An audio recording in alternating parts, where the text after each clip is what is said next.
na ang Luciana, Laguna ay may makulay na kasaysayan?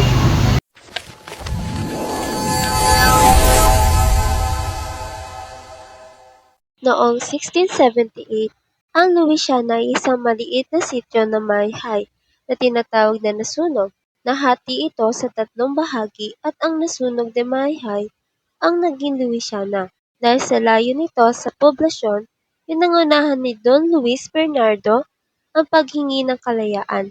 Noong April 3, 1854, naging ganap na bayan ang Luisiana sa pag-apruba ni Gobernador General Marquez de Novaliches. Ang pangalan ng bayan ay mula sa pinagsamang pangalan ni Don Luis Bernardo at Doña Ana. Noong panahon ng Amerikano, pinagsama muna ang Cavinti at Luisiana noong 1903. Ngunit, muling naghiwalay noong 1907.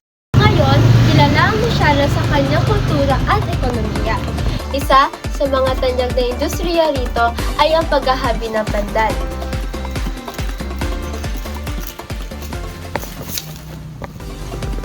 Tampok sa bayan ang magagandang talon, kabilang ang Hulugan Falls na dinarayo ng mga turista.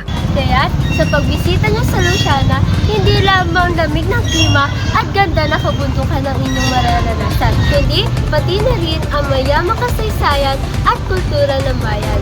Habang inaantay niyo, tara na sa Luisiana, Laguna! Tara na sa Luisiana, tahanan ng pandan sa Laguna, mayaman sa... Sa pagbisita niyo sa Luisiana ay may kulay. Tayo ko ang isa sa tanyag dito, sa mga tanyag na ang